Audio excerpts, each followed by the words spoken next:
So the question, which is very important, is to understand the difference between a platform and content.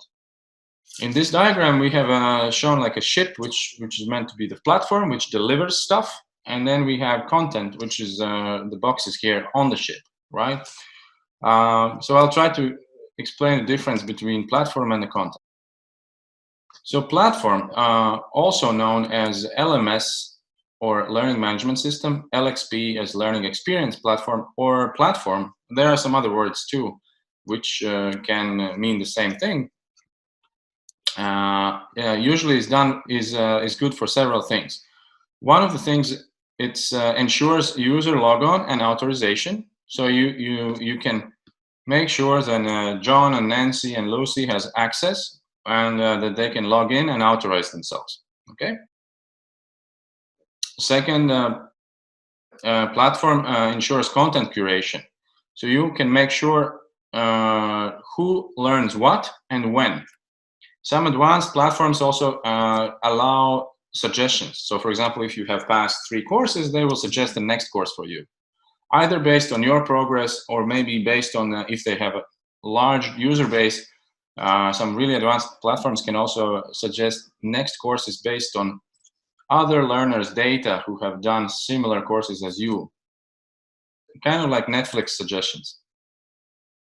Third thing, what platforms do, and that's a very important thing, is learner tracking. It means that the platforms can track who has studied what, when, how long, what was their result, did they pass the test, did they pass the course, etc. This is very important for compliance courses, but also for other courses. And this will be typically what the management will want to see.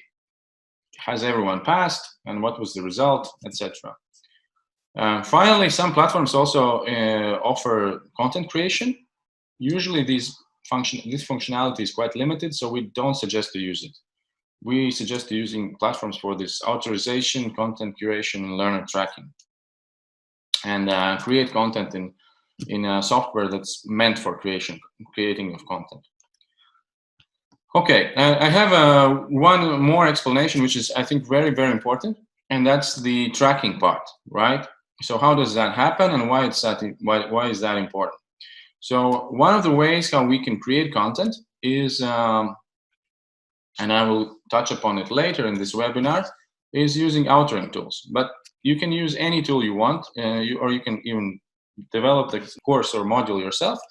The thing is about tracking is that your course needs to be published in a way that complies with one of the standards. There are several standards. The most popular is a SCORM standard. There is also XAPI, AICC, CMI5, and probably more.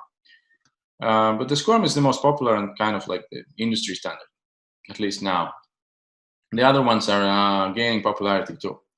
But the idea is like this. You publish a course. In this standard, it gives out a zip file or zip archive. You upload this one zip archive to your learning management system, and then learning management system can communicate with your zip archive and can understand if John, Lucy, or Nancy has seen the course, when they have seen it, how long time did they spend on the course, did they pass the test or not, and what was the result. And it's all done because the course was formatted in a specific format, in this SCORM, XAPI, or other formats. So this is very important for tracking. If your course is published in these formats, LMS will be able to talk to it and therefore get the data. So that's a very important thing. Here is a screenshot of a real LMS, how you can see how the user progress looks like. You can see the courses, you can see when they have passed, and diploma, etc. Okay, so we have understood a little bit about this ship, right? Let's talk about the content. So the content is the actual e-learning module or course that you upload to your LMS. It can consist of images, texts, videos, tests, interactive tasks, games, virtual reality, augmented reality, you name it, lots of stuff. But usually it starts with PDFs and PowerPoints. So what companies usually do, they install an LMS, or is it a Moodle, Docebo, or any other, and then they say, oh, we have actually already a lot of resources. Let's add all our PDFs and PowerPoints from our face-to-face training seminars. And then after a month, 2 or 3 months, they usually understand that nobody, and I really, really mean nobody, is going to look through your 100-page PDF. And nobody is learning from PowerPoint presentations also. And then things start to get interesting, because then they start to look at the other interactive stuff. And then they start to build some course modules which have more interactivity, maybe some games, maybe some tests, some interactive tasks, etc. That's at least our experience. So the content can be all of it. It can be PDF, it can be videos, it can be images, it can be texts. All of that is content that's put on your ship, which is the platform. All right? I'm going to show you an example of content, right? Really briefly, I have 2 examples prepared. All right, so we have an e-learning course we built for a local electricity company, and that's on energy efficiency. I'm going to show you how it works. So it's a little bit of theory and a little bit of tasks and tips. So you can click on these things and you get tips how to save energy, water, electricity, etc. So for example, here you can turn down the thermostat on nights and weekends, and you can see how much energy you're saving. This is about ventilation system. So you have some tips. And here you have a little task. If you lack fresh air in the room, in your office, you have several options what to do. You choose 3, and 1 sec. And when you're ready, you just click the answer option and see if it's correct or not. Well, this is not correct, so let's just continue. The same with light system. You have some tips, and then you have some solutions. You see some. 1 second, it's loading. You see some nice animation with some case studies where light system can be used more efficiently, right? You see there's an electricity consumption, and then you have some solutions. And if you use them, then the electricity consumption goes down. I wanted to show you one more example from this course. It's a game. It's my favorite one. It's 1 sec. It's called "Can You Survive a Year?" And you're given $1 million, let's say, dollars. It can be euros. It doesn't matter. And you need to run a factory for a year. And in order to do that, you need to invest sustainably, because if you don't do anything, the money will run out, and that's the game mechanics behind it, and you will go bankrupt. Okay. And you can get all kind of bonuses if you invest wisely, like happy employees or smart employees, etc. So in the beginning of the year, you have $1 million, and every quarter you will need to make a decision. So I don't know. Let's do some I don't know, installation of solar panels, for example. Let's do this one. You see solar panels, you see the money is flowing away, and after 3 months we have less money, and we have to do a next one. And I don't know, let's do territory landscaping. Yeah, it looks nice, but doesn't really help us financially. And the next quarter, I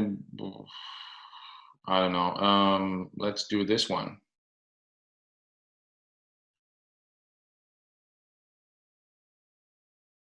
And and then final quarter, we have a little bit of money left.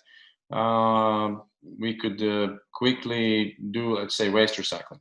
Okay. And we see, unfortunately, we didn't succeed. We didn't survive the year, and our factories ran out of money. All right. So Mo asks, how do they receive feedback on every decision they take in the game? Like, how do they achieve reasoning behind what they do and what they do not in order for them to learn the topic?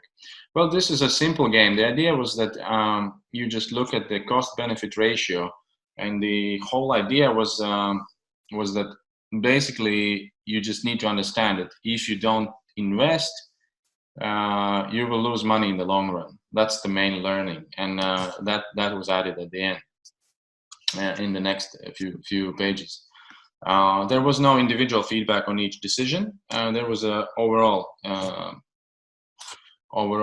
feedback about the game. Thank you. Yeah, this was in storyline. Yeah. All right. Thank you for the feedback. All right, and then I have another example. This is more, you would call it more corporate. And this is a course we built ourselves.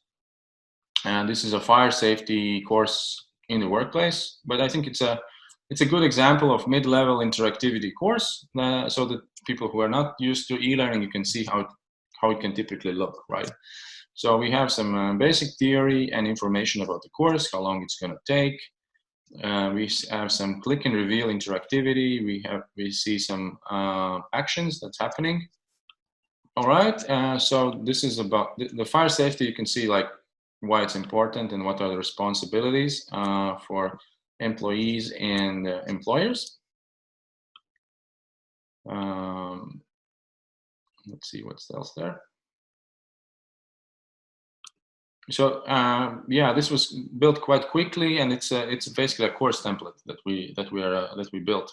And as I said, it's not super advanced, but it proves the point and gives like an example of e-learning as it's typically. As you can see, there is some click and reveal, some theory, and also some tests at the end. Tests actually can be anywhere, but in this case, it's at the end. So you see how, like a typical e-learning test looks like. Okay, so this is a quick example of a course, 2 courses, right? And I'm gonna go back to my presentation. So one more thing about when we speak about content, I think it's very important to distinguish 2 types of content. One is compliance training. Compliance training can be, for example, anti-money laundering. It can be food safety. It can be GDPR. So think all kind of training that you need to do or build in order to comply with the legal requirements. Okay. And the second type of training or e-learning is the skill building. And I think they are quite different.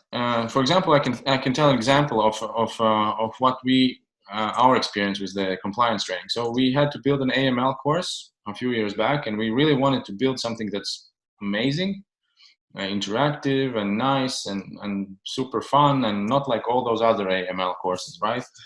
And then so we built it. Our project manager on the other side was really happy, but she said, okay, before we run it, we still need to show it to the legal department.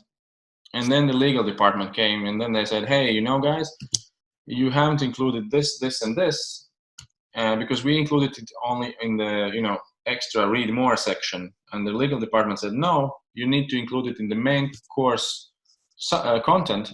So you need to add like 50 more pages to your course. And then our beautiful interactive course became like just a huge info dump, and it was much less fun for us and for learners, but that's the way it is, and that's reality with compliance courses, unfortunately, very often, because you need to comply with legal requirements. And it's really not always. Sometimes you can manage to persuade legal department to move some of the stuff to the read more section, but quite often they are stubborn, and then you need to just prepare yourself and your HR project manager that this course is not going to be super easy or super simple or super fun. And then the other part is the skill building, and that's where you build new skills. And it's like for example, leadership, meetings, how to hold efficient meetings, how to sales skills, customer service, all kind of skill building. So this is not really compliance. This is more about how to achieve more with the resources you have or the knowledge you have. There usually is more, you can add more creative juices and so on. But at least our experience is that the budget is bigger in compliance. than in skill building, unfortunately. But hey, it can be, of course, very different from case to case.